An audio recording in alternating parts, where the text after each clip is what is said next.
इस रसोई में मेरी तो जान निकली जा रही है और इतनी गर्मी भी लग रही है। पायल रसोई में चाय पकौड़े बना रही थी।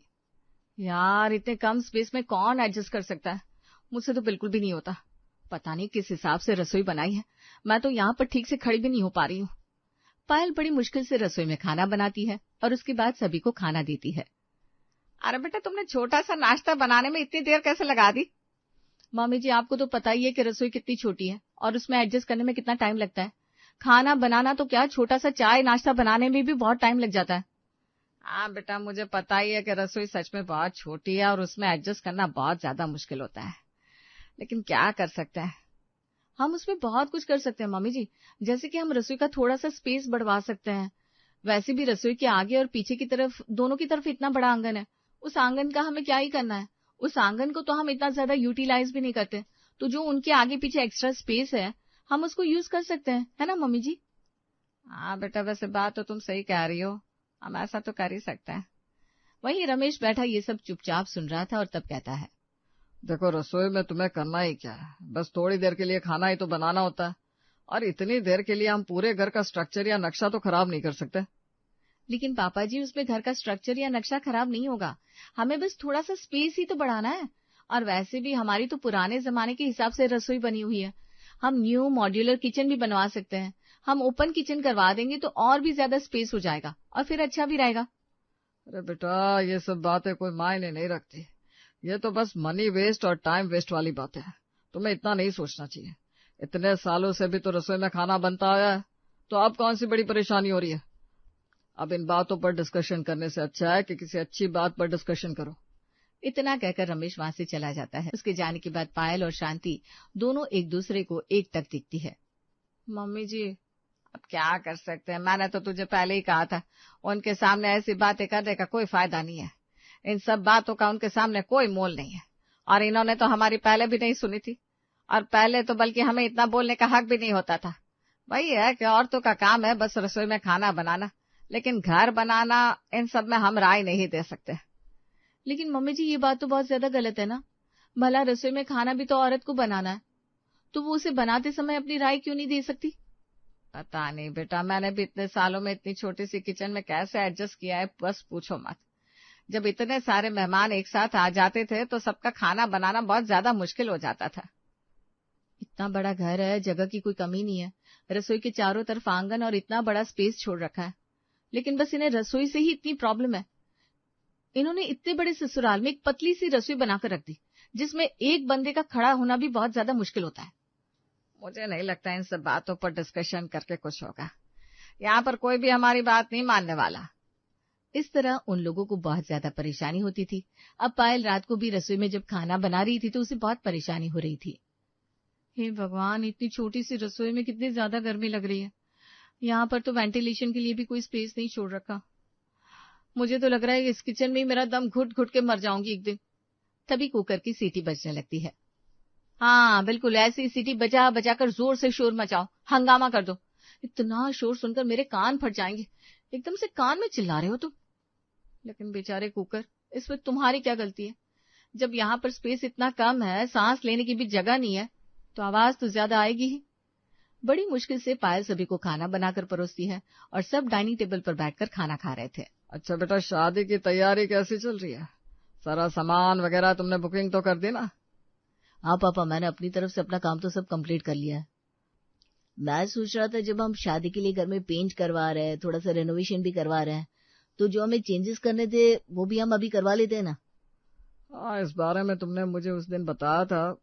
कोई बात नहीं, मुझे तो ठीक लग रहा था। तुम्हें जैसा ठीक लग रहा है तुम वैसा कर सकते हो। अब ये बात सुनकर पायल एकदम भौचक्का रह जाती है। क्या कहा आपने? आप घर को रेनोवेट करवाने की सोच रहे हैं? हाँ बेटा, इसमें इतना हैरान होने वाली क्या बात है? अब यश की शादी है तो घर में थोड़े बहुत चेंजेस तो करवाने होंगे। जब हम घर में चेंज करवा रहे हैं तो हम बेचारी रसोई को अकेला क्यों छोड़ रहे हैं? अब बेचारी रसोई का इसमें क्या दोष है? हम हर बार रसोई को तो छोड़ ही देते हैं। बेटा, तुम फिर से वही बात कर रही हो जिस बारे में हमारी सुबह ऑलरेडी बात हो चुकी है। रसोई का आखिर काम क्या है? उसमें रेनोवेशन करवाने की जरूरत क्या है? रसोई का काम करवाना टाइम और पैसे दोनों की ही वेस्टेज है। रसोई का स्पेस बढ़ाने से घर का स्पेस कम हो जाएगा। लेकिन पापा जी अगर हम थोड़ा सा स्पेस बढ़ा भी देंगे तो कोई स्पेस कम नहीं होगा। हमारा इतना अच्छा खासा बड़ा सा घर है, इतने बड़े ससुराल की सुबह साफ सफाई करते हुए मेरी कमर तक टूट जाती है। तो तुम कहना चाहती हो कि तुम घर का काम करके थक जाती हो? क्या मतलब तुम घर का काम नहीं करना चाहती? अरे नहीं मम्मी जी, ऐसा नहीं है, आप टॉपिक से भटक रही हैं। मेरा मतलब है कि हमारे घर में जगह की कोई कमी नहीं है। अगर थोड़ी सी जगह बेचारी रसोई के पास चली जाएगी तो क्या हो जाएगा? हमारे घर के बाथरूम भी इतने बड़े हैं कि उसमें हमारे घर की रसोई के 3 जितने बराबर हिस्से हो सकते हैं। तो सिर्फ एक अकेली बेचारी रसोई के साथ इतना भेदभाव क्यों? आखिर क्यों? पायल की बात सुनकर भी किसी के कान पर जूं तक नहीं रेंग रही थी। कोई भी इस बात को सीरियसली नहीं लेना चाह रहा था। देखो बेटा, इस बात पर हमारी सुबह भी बहुत बात हो चुकी है। मुझे लगता है हम अभी भी बिना वजह बात कर रहे हैं। इस बात को फिर से नजरअंदाज कर दिया जाता है और फिर से वही दिनचर्या चलती है। रात का खाना खाने के बाद जब पायल रसोई में बर्तन धो रही थी, इतनी छोटी सी सिंक बना रखी, इसके अंदर इतने सारे बर्तन रखने के बाद बिल्कुल भी जगह नहीं बचती। बर्तन धोने में कितनी परेशानी हो रही है मुझे। इस तरह दिन गुजर रहे थे और घर के छोटे बेटे यश की भी शादी नेहा के साथ हो जाती है। नेहा की एंट्री होती है और अगले दिन सुबह जब वो रसोई में जाती है, ये कैसी रसोई है? ये तो शुरू होते ही खत्म होगी। मुझे तो लग नहीं रहा कि इसके अंदर हम फिट हो सकते हैं। बिल्कुल नहीं हो सकते, लेकिन क्या करें, अब हमारी मजबूरी है। इसी रसोई में हमें काम करना होगा उम्र भर। लेकिन मुझे ऐसा कुछ सिस्टम समझ में नहीं आया कि घर इतना बड़ा है, रसोई इतनी छोटी है। ऐसा क्यों भला? इस रसोई से तो बड़े यहाँ के बाथरूम और स्टोर रूम है। बस पुराने जमाने में उन्होंने ऐसे घर बनवाया और सोचा कि रसोई के ऊपर की जगह वेस्ट करने का क्या मतलब बनता है।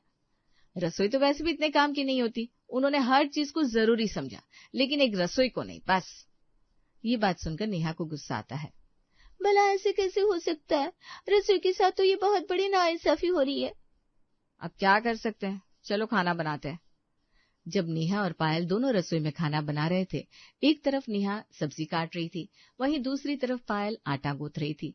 तब जैसे ही नेहा पीछे मुड़ती है तो पायल के साथ उसकी टक्कर हो जाती है और दोनों के सिर पर जोर से लग जाती है।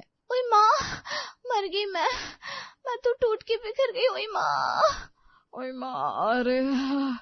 उसके बाद दोनों अपना माथा पकड़ लेती हैं। दीदी मैं तो यहाँ पर 2 मिनट में पागल हो रही हूँ। इतनी पतली और छोटी रसोई में काम करना कितना ज्यादा मुश्किल है। हमें अभी ही घर वालों से बात करनी चाहिए। रहने दो नेहा, इस बारे में किसी से भी बात करने का कोई फायदा नहीं है। हमने पहले बात करके देखी है। पायल नेहा को सारा हाल सुना देती है। तब नेहा को सारी बात समझ में आती है और दोनों उदास हो जाते हैं। यानी हमें यहाँ पर इसी तरह काम करना होगा, घुट घुट कर जीना होगा।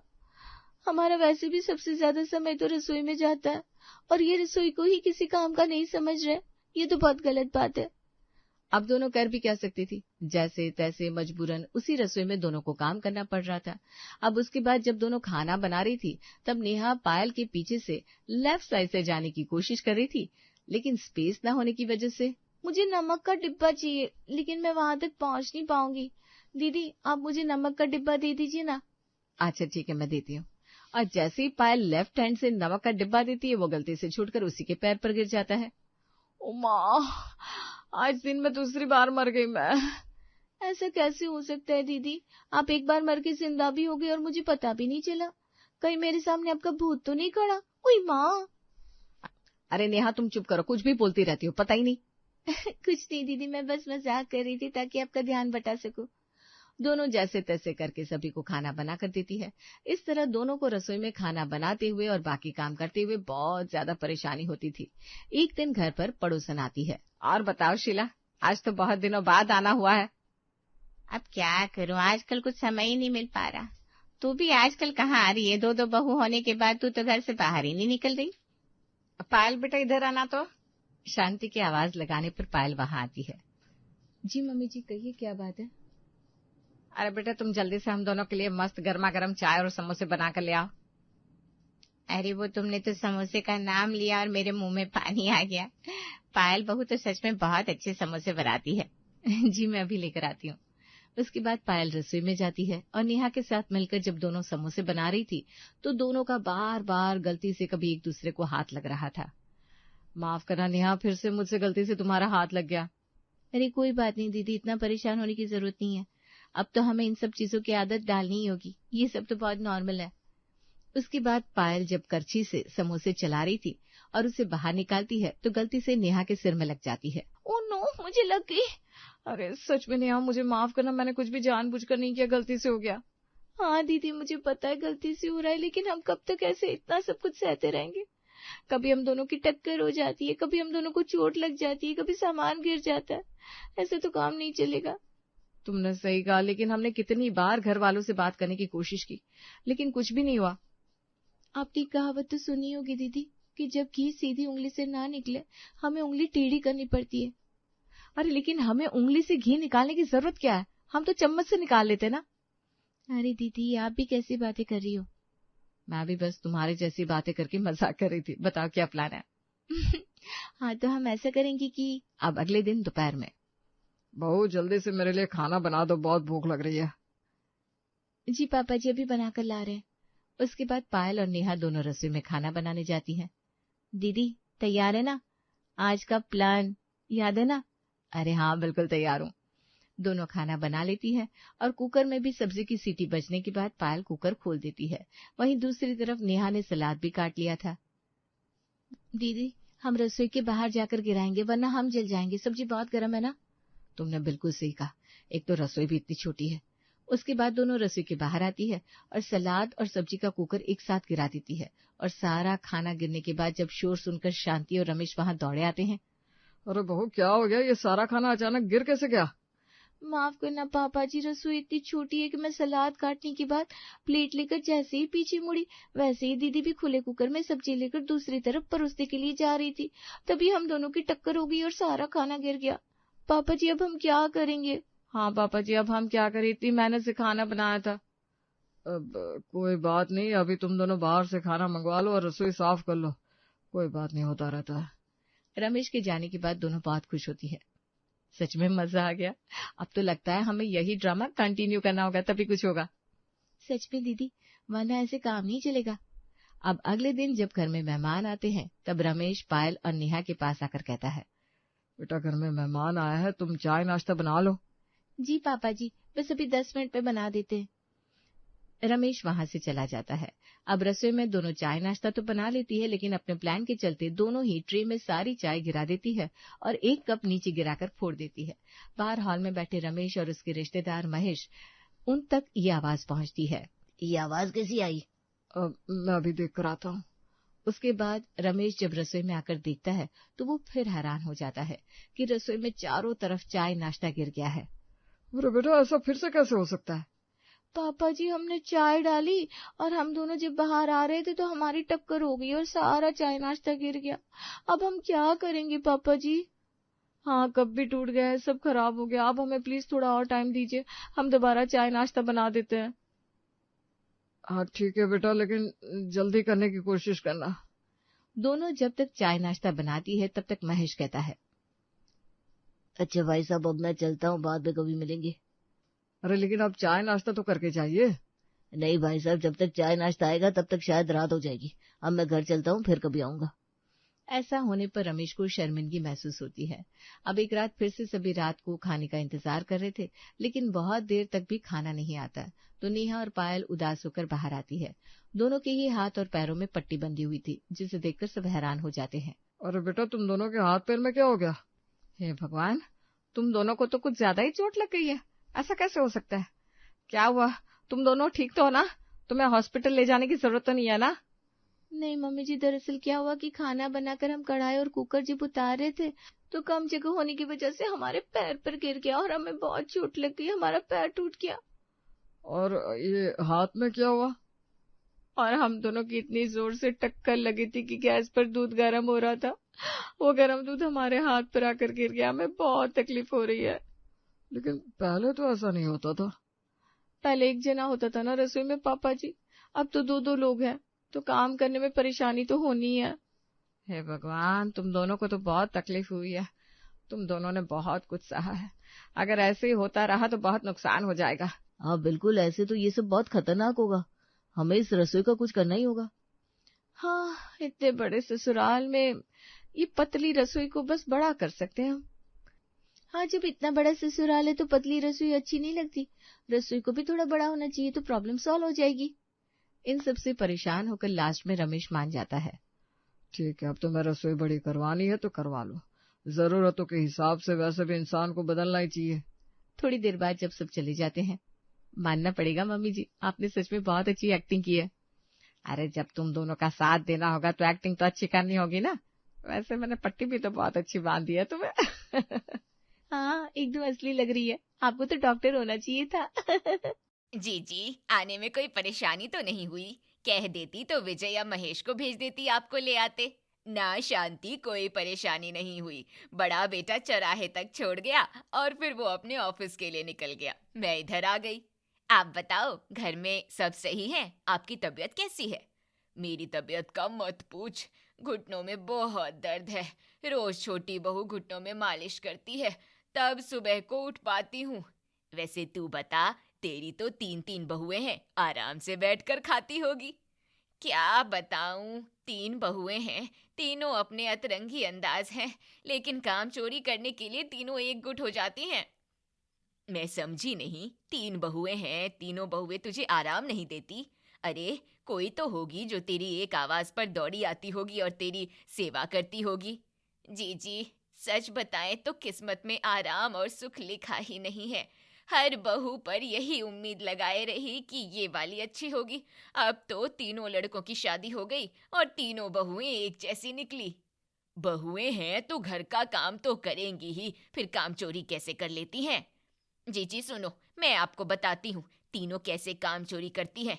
एक दिन विजय के लड़के दीप का जन्मदिन था। मैंने सोचा घर में काफी दिन से पार्टी नहीं हुई, तो परिवार के लोगों को इकट्ठा करके थोड़ी चहल पहल कर लेती हूँ। शांति हॉल में बैठकर अपनी तीनों बहुओं को बुलाती है। तीनों बहुएं एक एक करके अपने कमरों से बाहर आती है। दिव्या, तुम्हारे बेटे का जन्मदिन है। वो हमारा इकलौता लाडला पोता है और मैं उसका जन्मदिन बहुत धूमधाम से मनाना चाहती हूँ। मम्मी जी, इसमें नया क्या है? बर्थडे तो आप मुक्ता का भी बहुत धूमधाम से मनाती हैं। रीना, हर साल मनाते हैं, उससे अलग सोच रही हूँ। दीप 7 साल का पूरा हो जाएगा, तो सोच रही हूँ बड़ी सी पार्टी रख लूँ। तुम तीनों मिलकर घर पर बढ़िया से पकवान बनाना और पूरे हॉल को बढ़िया से डेकोरेट करना। मम्मी जी, जन्मदिन पार्टी में घर के लोग ही तो होंगे, तो खाने का झंझट क्यों रखना? बाहर से समोसे कचौड़ी मंगा लेंगे, वही खाकर इतना पेट भर जाता है कि कुछ खाने की जगह ही नहीं रहती। बहू, कान खोल कर खड़ी हो। मैं सोच रही हूँ कि इस बार थोड़े रिश्तेदार और दोस्तों को बुला लेंगे। तुम तीनों के मायके वाले भी आ जाएंगे तो घर में थोड़ा अच्छा लगेगा। मम्मी जी, दीप का बर्थडे तो ग्रैंड करेंगे, लेकिन आप थोड़ा स्मार्ट तरीके से सोचो। तो घर में बर्थडे करना बहुत ओल्ड फैशन हो गया है। तो कहना क्या चाहती है? मम्मी जी, आपके पास स्मार्टफोन नहीं है, इसलिए आपको कुछ पता नहीं चला। पड़ोस की अनीता आंटी ने अपने पोते का जन्मदिन 5 स्टार होटल में किया। आजकल घर में कौन ही सेलिब्रेट करता है? हमारा घर इतना बड़ा है, हॉल को सजा लेना और तुम तीनों मिलकर सारी तैयारी कर लेना। देखना घर में कितनी रौनक हो जाएगी। मैं मंदिर जा रही हूँ, तुम तीनों देख लेना तैयारी कैसे करनी है। शांति हॉल से उठकर मंदिर के लिए निकल जाती है और तीनों बहुएं सोफे पर बैठकर शांति की प्लानिंग पर पानी फेरने की तैयारी करने लगती है। दीप का जन्मदिन घर पर हो गया तो हम तीनों की कयामत आ जाएगी। इतना काम हो जाएगा। भाभी, मुझसे तो खाना बनाने के नाम से ही हाथ कांपने लगते हैं और फिर 50-60 लोगों का खाना मेरे से तो ना होगा। ओह मेरी डरपोक जेठानियों, टेक्नोलॉजी किस दिन काम आएगी? ऐसी करेंगे, ऑनलाइन खाना ऑर्डर करके मंगा लेंगे, खाना बनाने की झंझट ही खत्म। स्मार्ट देवरानी, आपका दिमाग चलाना बंद करो। खाना तो मंगा लोगी, लेकिन डेकोरेट करने का काम और जब मेहमान चले जाएंगे उसके बाद बर्तन धोने का काम क्या वो भी ऑनलाइन करा लोगी? भाभी, आप सही कह रही हैं, ऑनलाइन खाना मंगाकर काम नहीं चलेगा। हमें कुछ और सोचना पड़ेगा जिससे हम दीप का बर्थडे भी एंजॉय कर सके और काम भी ना करना पड़े। यू आर राइट भाभी, मैं कुछ सोचती हूँ। अनिका, इसमें सोचना क्या? अभी जो तुमने मम्मी जी को आइडिया बताया वही बेस्ट है। हम दीप का बर्थडे किसी अच्छे से होटल में करेंगे। इसके लिए मम्मी जी को कैसे मनाएंगे? ये काम हम लोग नहीं बल्कि हमारे पति करेंगे। हम उनके कान भरेंगे कि हम दीप का बर्थडे होटल में करना चाहते हैं। इसके लिए आप मम्मी जी को कन्विंस करें। परफेक्ट, आज शाम को मैं विजय से बात करती हूँ। तीनों एकजुट तालियां मारकर हंसने लगती है। शाम को तीनों के पति ऑफिस से वापस आते हैं। विजय रूम में बैठा होता है, तभी दिव्या चाय लेकर आती है। ये लीजिए चाय, मुझे आपसे कुछ जरूरी बात करनी है। क्या हुआ दिव्या, क्या बात करनी है? देखिए, कल दीप का बर्थडे है। मम्मी जी के अलावा सब चाहते हैं दीप का बर्थडे घर में ना करके होटल में करें। आप इस बात के लिए मम्मी जी को कन्विंस कीजिए। दिव्या, अगर मम्मी दीप का बर्थडे घर में करना चाहती है तो इसमें बुराई क्या है, उनके मन का कर लेते हैं। विजय, हमेशा मम्मी जी के मन की बात समझ लेते हो, कभी अपने बेटे की मन की बात समझो। क्यों नहीं समझूंगा, मैं उसका बाप हूँ। दीप के सारे दोस्तों का बर्थडे होटल में होता है, अगर उसका बर्थडे होटल में ना करके ओल्ड स्टाइल घर में ही करेंगे उसे बुरा लगेगा। शायद तुम सही कह रही हो, हमें दीप की खुशी के बारे में सोचना चाहिए। देखो, सुबह में मैं मम्मी से बात करता हूँ। अगली सुबह तीनों लड़के ऑफिस जाने के लिए तैयार होकर डाइनिंग टेबल पर ब्रेकफास्ट कर रहे थे। शांति भी उनके साथ सेंटर चेयर पर बैठी थी। दिव्या विजय के बोलने का इंतजार कर रही थी। मम्मी जी, आज दीप का बर्थडे है और दीप चाहता है कि उसका बर्थडे रेस्टोरेंट में हो। मैं होटल में बढ़िया सी पार्टी का अरेंजमेंट करता हूँ। बेटा, मैंने तीनों बहू से कह दिया है, वो घर में ही पार्टी का अच्छा अरेंजमेंट कर देगी। मम्मी, आप भी कहाँ घर की पार्टी के चक्कर में पड़ी हैं? दीप का मन बाहर पार्टी करने का है तो बाहर ही पार्टी करते हैं। बेटा, मैंने पड़ोस की कई दोस्तों और रिश्तेदारों को इनवाइट कर दिया है। घर पर पार्टी करेंगे तो इतना खर्चा नहीं आएगा, होटल में करेंगे तो रिश्तेदारों का खर्चा खिलाने का बहुत बनेगा। मम्मी जी, एक ही काम हो पाएगा, या तो खर्चा देख लो या फिर पार्टी कर लो।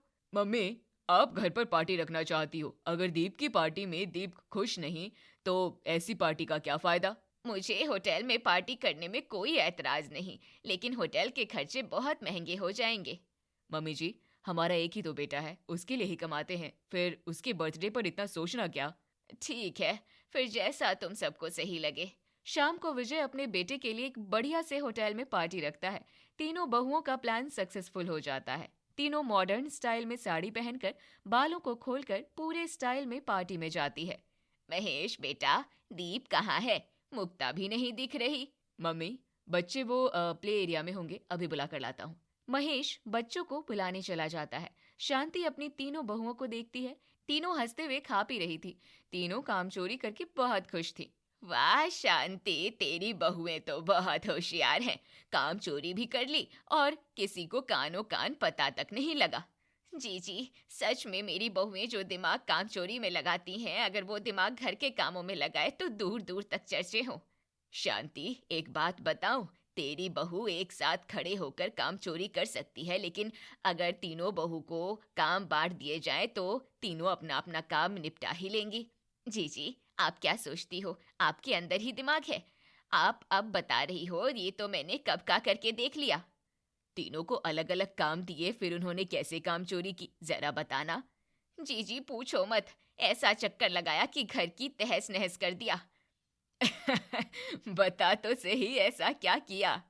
शांति देखती है कि उसके तीनों लड़के परेशान हैं। मम्मी, रीना कहाँ है? मेरी सफेद शर्ट नहीं मिल रही। आज मीटिंग मुझे जल्दी जाना है पर शर्ट ही नहीं मिल रही। रीना अनिका के कमरे से निकलते हुए, मैं यहाँ हूँ, क्या हुआ? तुम सुबह सुबह गप्पे लड़ा लो, मैं ऑफिस जाने के लिए बैठा हूँ, मेरी सफेद शर्ट नहीं मिल रही। वो सफेद शर्ट तो मैंने धुलने के लिए डाल दी है, आप कोई और पहन लो। कल रविवार था, पूरे दिन में एक शर्ट धुल के सुखा नहीं पाई। अब क्या करे, फोन चलाने टीवी देखने से फुर्सत हो तब कुछ काम करे। विजय ऑफिस के लिए तैयार होकर रूम से बाहर आता है। दिव्या, नाश्ता दो। जी, अभी लाई। दिव्या एक प्लेट में बर्गर रख कर लाई, जिसमें उसने कटी हुई कुछ सब्जियां डाल रखी थी। विजय बर्गर देखकर चेयर से उठकर खड़ा हो गया।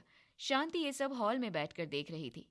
दिव्या, कभी तो नाश्ता बना लिया करो, रोज ही बर्गर ब्रेड खाकर मेरा पेट बिल्कुल खराब हो रहा है। जय भी बोल रहा था, उसका व्हाइट ब्रेड और रेडीमेड ब्रेकफास्ट करके उसका भी वेट तेजी से बढ़ रहा है। मैं हल्का नाश्ता इसलिए देती हूँ ताकि आपके पूरे दिन एनर्जी फुल रहे। सबको बाकी फ्रूट्स रखे हैं। दिव्या, फ्रूट भी काट दिए जाते हैं, तुम्हारे हाथ कभी चलते नहीं जो फ्रूट्स को कट कर दो। मैं निकलता हूँ, ऑफिस में ही कुछ खा लूंगा। विजय, आप ओवर रिएक्ट कर रहे हो।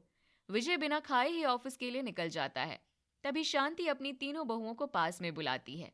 बताइए मम्मी जी, आपने हम लोगों को क्यों बुलाया है? तुम तीनों को दिखता नहीं है, पर पूरा घर बिखरा पड़ा रहता है। तुम लोगों के पति भूखे जा रहे हैं, कोई मैले कपड़े पहनकर जा रहा है, घर में हफ्ते हफ्ते भर पोंछा नहीं लगता है। मम्मी जी, सुबह सुबह क्या टॉपिक लेकर बैठ गई हो? मैं बहुत दिन से सोच रही थी, लेकिन अब करने का वक्त आ गया है। मम्मी जी, जो भी करना है हमारी सेहत को ध्यान में रखकर करना। आपके कई फैसले से हमारी सेहत के लिए हानिकारक हो सकते हैं। रीना, तू चुप बैठ, तुम सबसे बातें बनवा लो, पर नाश्ता बनाने के लिए हाथ कांपने लगते हैं। मम्मी जी, अब हम सब अपने बच्चे और पति को भूखा तो नहीं रखते। कह तो ऐसे रही हो जैसे तुम तीनों 56 भोग बनाती हो। अब कान खोलकर सुन लो, आज मैं काम का बंटवारा करूंगी। काम का बंटवारा? हाँ, तुम तीनों के होते हुए भी घर के काम मुझे ही करने पड़ते हैं, इसलिए तीनों के अलग अलग काम और अपनी अपनी जिम्मेदारी होगी। मम्मी जी, हम तीनों मिलकर कर तो लेते हैं। अब अलग अलग करोगी। दिव्या खाना बनाएगी, रीना कपड़े धोएगी, अनिका तुम घर की सफाई करोगी। ये सारे काम रोज ही होने हैं। तीनों बहुएं एक दूसरे को देख रही थी पर कुछ कह नहीं पा रही थी। अगले दिन से तीनों ने बांटे हुए काम करना शुरू किया। अनिका सबसे पहले उठी, उसने पूरे घर में सिर्फ झाड़ू लगाई। मेरी तो झाड़ू लगाने में ही दम निकल गई। अभी तो पोछा और सामान सेट करना है। शांति हॉल में बैठी थी। अनिका पोछा लगाने से बच नहीं सकती थी। दिव्या नाश्ता बनाने किचन में चली गई और 2 मिनट के अंदर ही बाहर चली आई। दिव्या बहू, इतनी जल्दी किचन से लौट आई? आज थोड़ा अच्छा नाश्ता बना लो। नाश्ते की जिम्मेदारी तुम्हारी है। नाश्ते में ब्रेड टोस्ट नहीं चलेंगे। आप चिंता मत करिए, आज से मैं नाश्ता बना रही हूँ तो हेल्दी नाश्ता मिलेगा। कुछ ही देर में तीनों लड़के और दोनों बच्चे तैयार होकर डाइनिंग टेबल पर आ जाते हैं। शांति भी नाश्ता करने बैठ जाती है। भाभी, नाश्ता ले आइए। बहू, इतनी देर क्यों लगा रही है? कुछ नहीं मम्मी जी, 1 मिनट में ला रही हूँ। दिव्या नाश्ते का एक बाउल लेकर डाइनिंग टेबल पर आती है। बहू, एक कटोरे में सबके लिए नाश्ता। ऐसा क्या बनाया है? आज नाश्ते में हेल्दी दलिया बनाया है। कभी तो कुछ अच्छा बना दिया करो। दलिया, वो भी इतना बेरंग। दिव्या, इसमें सब्जियां ही नहीं डाली है। बहू, इतनी होशियारी ठीक नहीं। सब्जियां काटने में टाइम लगता तो दलिया बना दिया।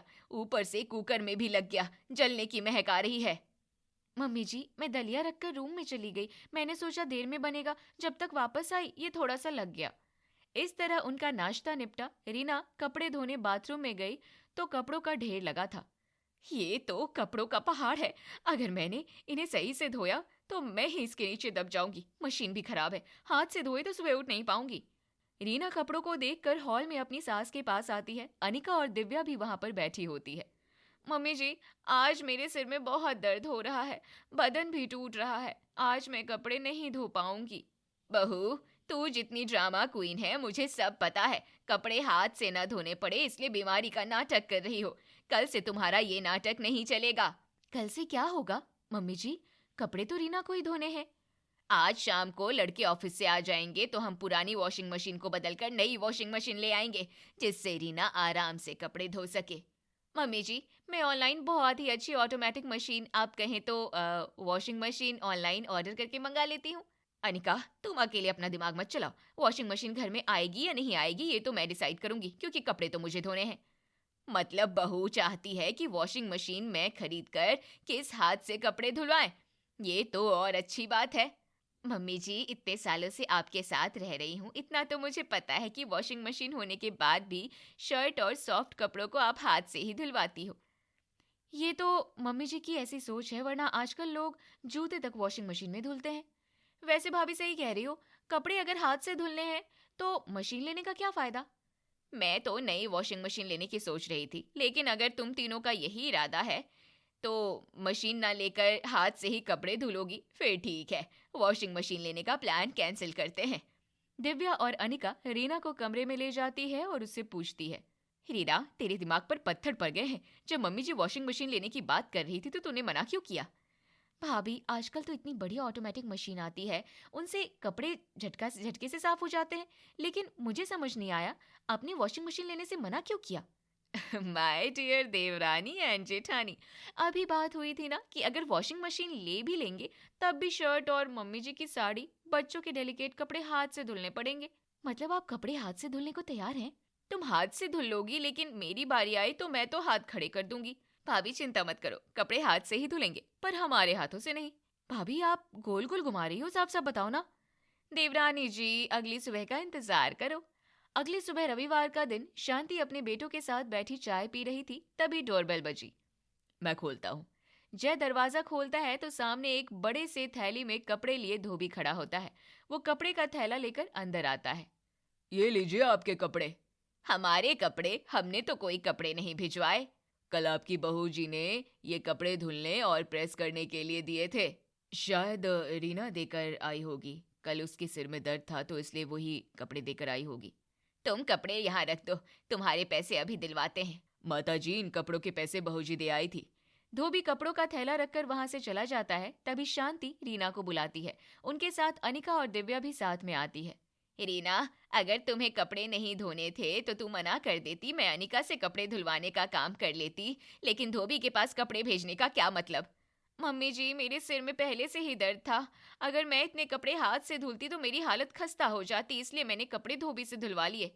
मम्मी, आप तो कह रही थी कि हम अपनी वॉशिंग मशीन बदलवाने को हैं, लेकिन आज संडे था तो वॉशिंग मशीन बदलवाने का काम ही कर लेते।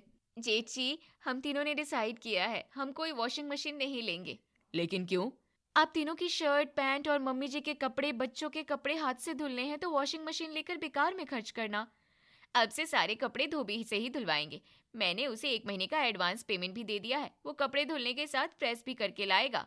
तुम तीनों के होते हुए कपड़े धोबी के धुले हुए पहनने का क्या फायदा? मम्मी जी, इससे हमारी बहुत बचत हो जाएगी, बिजली बचेगी, सर्फ का खर्चा नहीं होगा, पानी का बिल, प्रेस का बिल सब कम आएंगे, वो पैसा धोबी को दे देंगे। हम लोगों ने लेकिन धोबी के धुले कपड़े कभी नहीं पहने। देवर जी, धोबी हम लोगों से बहुत अच्छे कपड़े धोता है, आखिर वो दिन भर यही तो करता है। वैसे मम्मी, हम लोगों को इस बात से कोई आपत्ति नहीं होनी चाहिए, हमें बस साफ सुथरे कपड़े चाहिए। तीनों बहुओं का ये प्लान भी कामयाब हो जाता है। पूरे घर के कपड़े धोबी धुलने लगता है, लेकिन अनिका हर रोज पोंछा लगाकर परेशान थी। एक दिन दिव्या और रीना से कहने लगी, भाभी, मैं इतने बड़े घर का पोछा लगाकर परेशान हो चुकी हूँ, मुझे रोबोट वैक्यूम खरीदना है। वैक्यूम क्लीनर तो सुना था, लेकिन ये रोबोट वैक्यूम क्या होता है?